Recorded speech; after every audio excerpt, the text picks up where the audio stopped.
पहुंचे हैं धमतरी से लगे हुए गांव सेहरा डबरी के पास, जहां पे ये बताया जा रहा है कि एक गड्ढा उत्पन्न हो चुका है। एक रहस्यमय गड्ढा जो है देखा जा रहा है किसी खेत में, जो कि लगातार बहुत ज़्यादा गहराई में अपने आप जो है बढ़ता जा रहा है। इसका कारण अभी तक स्पष्ट नहीं हो पाया है और आप पीछे देख पाएंगे कि जो बंदोबस्त किया गया है वो शायद खेत वालों ने खुद ने ही किया है। ऐसा कोई बैरिकेशन नहीं किया गया है यहाँ पे।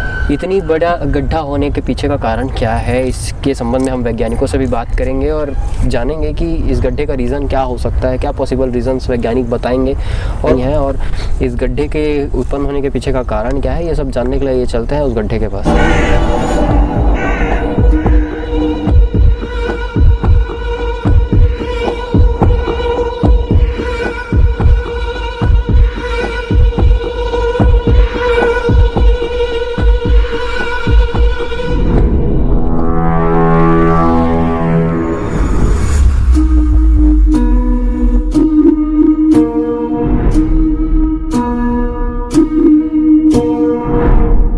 जो है धंसती गई और एक गड्ढा बन गया। और मेरे पीछे आप देख सकते हैं गड्ढा इतना बड़ा है कि अंदाज़ा नहीं लगा सकते आप इसका रेडियस, इसका डायमीटर कितना होगा और गहराई हम यहाँ से अंदाज़ा नहीं लगा सकते क्योंकि पूरा पानी भर चुका है। अगर आप देखेंगे तो गहराई का भी अंदाज़ा लगाना बहुत मुश्किल है। और एक अजीब सी महक यहाँ पे महसूस कर पा रहा हूँ मैं इस एरिया में, इस पर्टिकुलर एरिया में जहाँ पे गड्ढा हुआ है। वो महक किस चीज़ की है? खेत वालों का कहना है कि महक कीटनाशक की हो सकती है, लेकिन कीटनाशक की महक से बहुत ही अलग महक यहाँ पे मौजूद है क्योंकि आसपास की मिट्टी भी हमने देखी है। देखेंगे तो पाएंगे कि यहाँ की मिट्टी और इस जगह की मिट्टी में फ़र्क है। अगर ध्यान से देखा जाए नीचे के एरिया को तो यहाँ पे मिट्टी की 2 लेयर्स जो होती है, आप जैसा कि जानते हैं जो पृथ्वी है वो अलग अलग सतह से निर्मित हुई है। ऊपर पट्टी जो है उसमें अलग अलग लेयर्स हैं। तो यहाँ पे देख सकते हैं कि आप एक मिट्टी की पूरी एक लेयर कटने के बाद दूसरी लेयर साफ साफ देखी जा सकती है, जिसको पीली मिट्टी कहा जाता है। वो मिट्टी यहाँ पे आप मौजूद है, देख सकते हैं। और देख सकते हैं कि इसमें नुकसान ये हो रहा है कि खेत में अब पानी नहीं डाला जा सकता, खेत में अब काम करना थोड़ा सा मुश्किल है क्योंकि आसपास अगर कोई काम कर रहा है तो उसको जाहिर सी बात है कि कहीं ना कहीं डर बना रहेगा कि जैसे इस जगह की मिट्टी धसकी है, कहीं हो सकता है दूसरी जगह की मिट्टी भी खिसक ना जाए। दूसरी चीज़ आप उधर देखेंगे पानी बहता हुआ पूरा यहाँ पे आ जा रहा है। ये पानी सिंचाई का पानी है जो बाकी खेतों को सिंचाई के लिए प्रदान किया जाता है। तो ऐसे में इसके आसपास के एरिया में जो खेत मौजूद है उस खेत में भी जो पानी आने वाला होगा सिंचाई के लिए वो पानी भी पूरा बह करके इस गड्ढे में आ जा रहा है, जिसकी वजह से आसपास में जो खेत है उसमें सिंचाई करना असंभव सा हो गया है। क्योंकि माना जाता है कि इससे पहले आसपास में जो इलाका है पोटियाडी नामक जो गाँव है वहाँ पे भी ऐसा गड्ढा उत्पन्न हुआ था, लेकिन उसकी गहराई ज़्यादा नहीं थी, 6-7 फीट थी। तो उसका रीज़न हम ये दे सकते हैं कि पानी की वजह से हो सकता है गहरा हो गया। लेकिन यहाँ जो गड्ढा है वाकई में इसका रेडियस देख करके, इसकी गहराई देख करके ये सोच में डाल देगा आपको कि आखिर ऐसा हुआ है तो क्यों हुआ है, इसके पीछे रीज़न क्या है। कृषि वैज्ञानिकों से बात करने की कोशिश की गई है। हम कृषि वैज्ञानिकों से भी जानेंगे कि ये आसपास में जो बैरिकेड आप देख पा रहे हैं, जो सुरक्षा घेराव जो किया गया है वो खेत के मालिक ने ही किया है, बांस को लगा करके और कपड़ों को बांध करके, ताकि लोगों को पता रहे जाने अनजाने में कोई चलता फिरता यहाँ तक ना आ जाए। आसपास में बच्चे भी रहते हैं, बच्चे उत्सुक होते हैं, आप सब जानते हैं। और उत्सुकता में कहीं बच्चे अगर आ गए तो यहाँ पे इस बैरिकेड से तो बचाव संभव नहीं है क्योंकि बच्चे आसानी से जब पार आ सकते हैं, पार आ करके गड्ढे के आसपास की ज़मीन अगर धंसती फिर से तो बहुत बड़ी दुर्घटना हो सकती है।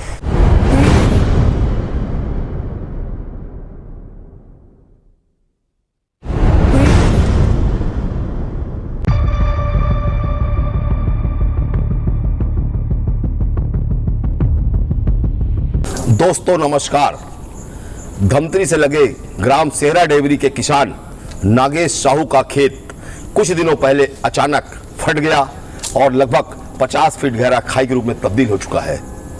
धमतरिया के गुट इसके कारण को जानने छत्तीसगढ़ की सबसे बड़ी यूनिवर्सिटी रविशंकर विश्वविद्यालय के भूविज्ञान जल संसाधन प्रबंधन कार्यशाला पहुंच चुकी है और यहाँ के वैज्ञानिक से इस बात को जानने का प्रयास कर रही है कि ये घटना क्यों घटी और इसको रोकने के क्या उपाय हो सकते हैं। छत्तीसगढ़ की सबसे बड़ी घटना धमतरी शहर में घटी है।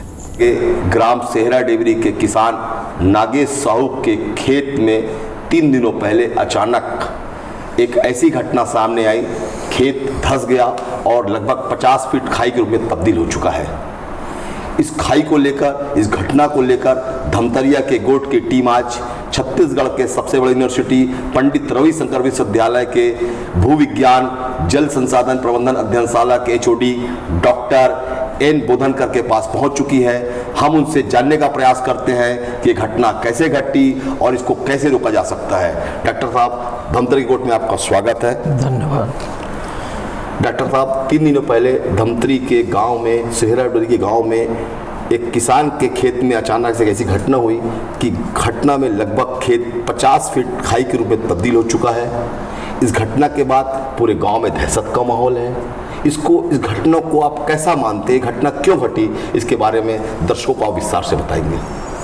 ये जो घटना आपने बताई और जिसके चित्र हमने देखे, ये प्राकृतिक घटना है। ये कोई प्राकृतिक आपदा में इसको आप रख सकते हैं। कोई इसका जो कारण होता है, इसको हम भूवैज्ञानिक परिभाषा में कार्स्ट टोपोग्राफी कहते हैं, कि जहाँ पे भी चूना पत्थर आच्छादित क्षेत्र जो होता है, तो ये चूना पत्थर जो है ये घुलनशील होता है।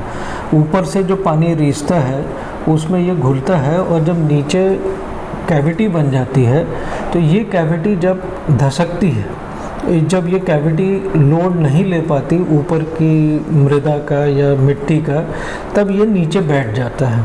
जब ये नीचे बैठता है तो ये गोल हमको सतह पे गोल दिखता है, और जितना भी नीचे का उसका एरिया है उसको ये ऊपर की मिट्टी भर देती है। ये घटना यहाँ जहाँ हुई है वो चूँकि एक खेत है, इसलिए यहाँ कोई जान माल का नुकसान नहीं हुआ। परंतु यही घटना अगर किसी बस्ती में होती तो निश्चित रूप से जैसे खदानों में हम देखते हैं धसकने से मकान गिरते हैं अथवा दीवारें गिरती हैं, तो उसमें जान माल का भी नुकसान होता है। ये घटना पूरी तरीके से प्राकृतिक है, इसको रोका नहीं जा सकता। परंतु अभी कुछ भूभौतिकीय हमारे पास विधियां हैं जिससे हम ये भविष्य में कहाँ होंगी इसको चिन्हित कर सकते हैं। चिन्हित करने के उपरांत यही इसको हम रोक नहीं सकते, तो इसका एक ही है कि यहाँ पर किसी को बसने भी न दिया जाए।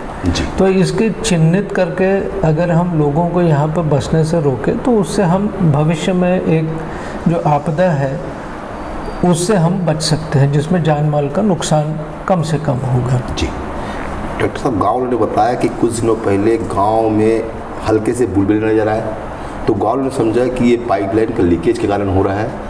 अभी गाँव ये भी बता रहे हैं कि कुछ जगहों में ऐसी वापस ऐसा दिख रहा है कि बुलबुले उठ रहे हैं। तो क्या आसपास का एरिया काफ़ी सेंसिटिव मान के चले अपन?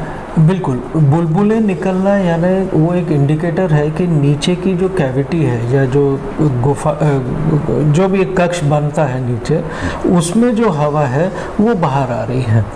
तो ये एक बहुत अच्छा ऑब्जर्वेशन है, लोगों ने इसको जो ऑब्ज़र्व किया है, ऐसे स्थानों को वो चिन्हित कर। और अभी खेत में पानी भरा हुआ है इसलिए वो बुलबुले निकलते हुए दिखे होंगे, पर अगर खेत में पानी नहीं होता, अगर ऊपर ड्राई होता तो हमको ये पता भी नहीं चलता और अचानक से वो गड्ढा हो जाता है। ऐसे ही एक केस भाटापारा में ग्राम सोहेला में हुआ था, जहाँ रातों रात उस तालाब का पानी गायब हो गया। वो पानी गया कहाँ, तो एक छोटा सा 1.5 फीट बाय 1.5 फीट का एक कैविटी था, उसमें से पूरा 2 एकड़ 3 एकड़ तालाब का पानी निकल गया। तो ये प्रकृति हमको हर चीज़ का एक इंडिकेशन देती है, उसको समझना चाहिए जी। तो ऐसा जो स्थान है जहाँ पर इनको बुलबुले दिख रहे हैं, वहाँ कम से कम ये लोगों को चेतावनी दें कि उसके नज़दीक न जाएं और वहाँ पर थोड़ा सावधान रहें। ऐसी घटना डॉक्टर साहब कहीं भी घट सकती है? ये जो घटना घटी है खेत में घटी है, क्या शहर के बीचों बीच भी ऐसी घटना घट सकती है? ये कार्स्ट टोपोग्राफी जो बोलते हैं, जहाँ पर चूना पत्थर की चट्टानें होती हैं, वहाँ पर ये काफ़ी कॉमन होता है जी। ईस्टर्न यूरोप में जो है, स्लोवेनिया जो जगह है, वहाँ पर ये काफ़ी कॉमन है। तो ये चूँकि ये भी होता है कि पृथ्वी का जो भूवैज्ञानिक इतिहास है उसमें उसकी कब वो संस्तरित हुआ, वो भी एक कारण होता है। प्राकृतिक वातावरण की वर्षा और कृषि जो ज़मीन का उपयोग है, ये कुछ कारण होते हैं जो उसको एक्सेलरेट करता है। तो ये कहीं भी हो सकता, ये कहीं भी होने के लिए उसमें चूना पत्थर की चट्टानें नीचे होना ज़रूरी है। आप काफ़ी लंबा अनुभव रहा है आपका। छत्तीसगढ़ में ऐसी घटना इसके पहले बताया भाटापारा में घटी है, इसके अलावा आप कैसी घटना घटी डॉक्टर साहब आपकी नज़र में कभी आया है? इस दूसरा जो मनुष्य जहाँ पर माइनिंग की एक्टिविटी करता है वहाँ पर ये होता है कि जो अंडरग्राउंड माइंस होती हैं, अगर उसकी कैविटीज़ को या उन लेवल्स को अगर हम ठीक से फिल ना करें, वहाँ पे भी ऐसा लैंड सब्सिडेंस देखने को मिलता है। जी। पर वो उसका कारण अलग है, वो मनुष्य जनित है और ये प्राकृतिक है। कुछ लोगों का कहना है कि जगह जगह बोर होने की वजह से और ज़्यादा पेस्टिसाइड उपयोग करने के कारण भी ऐसी घटना घट सकती है। क्या ऐसा लगता है कि ज़्यादा बोर होने की वजह से या ज़्यादा कृषि दवाइयों को उपयोग करने से भी ऐसी घटना घटती है? ज़्यादा बोर होने से ये एक कारण माना जा रहा है। क्योंकि जब आप भूजल का दोहन करते हैं तो जो नीचे का रॉक स्ट्रक्चर है उसकी जो बेयरिंग कैपेसिटी है वो कम हो जाती है, क्योंकि पानी खुद अपना प्रेशर एक बनाता है और अचानक से आप दोहन करने लगेंगे तो वो वहाँ पे भी ऐसी ही कैविटी निर्माण होती है और उससे भी ये होने की संभावना है। परंतु अभी हमको ऐसा स्पष्ट रूप से एक गड्ढा बनते हुए या कोई शहर ऐसा धसकते हुए नहीं दिखा है। ये जो कुछ भी होता है ये पृथ्वी सतह पर ये चेंजेस जरूर होते हैं। आप इसको लेके जनता को क्या संदेश देना चाहते हैं? इस घटना के बाद काफ़ी लोगों में दहशत का माहौल है, जिला प्रशासन के लोग भी काफ़ी अलर्ट मोड में हैं। इसको लेके आप चैनल के माध्यम से क्या लोगों को संदेश देना चाहते हैं कि इस घटना से कैसे सीखा जाए, कैसे लोगों को इससे बचाव के उपाय करने चाहिए? बचाव ही सबसे बड़ा उपाय है, पर बचाव के पहले हमको इन स्थानों को और चिन्हित करने की आवश्यकता है। चिन्हित करने के लिए आज ठीक है, आज आपको बुलबुला दिखा, पर अगर आप नहीं देख पाए और ये धसक गया तो इसमें कुछ भौतिकीय विधियां भी हैं जिसका उपकरण हमारे विभाग में है और हम लोग इससे ऐसे स्थानों को चिन्हित करते हैं जहां पर सब्सिडेंस होने की संभावनाएं हैं। तो अगर हमारी आवश्यकता पड़ी तो हम आपको विश्वविद्यालय आपकी मदद के लिए तैयार है। डॉक्टर साहब एक सवाल और है कि गड्ढा लगातार बढ़ता जा रहा है जी, तो ये गड्ढा कितना लंबा हो सकता है? क्योंकि पहले 12 फीट फिर 20 फीट, अभी बता रहे हैं 50 फीट तक खाई हो चुका है, तो ये कितना जा सकता है डॉक्टर साहब? ये हमको बताता है कि अंदर कैविटी कितनी बड़ी है। तो जब तक ये ऊपर से उसको पूरा भरेगा नहीं, वो गड्ढा नीचे वो उसका गहराई बढ़ते जाएगी। तो कितना फीट हो सकता है डॉक्टर आपके हिसाब से? जैसे अभी 50 फीट हो गया, क्या 100-200 फीट भी हो सकता है? बिल्कुल, आप कुटुमसर की गुफाओं को देखिए। कुटुमसर की जो गुफा है ये इसी तरीके से बनी है।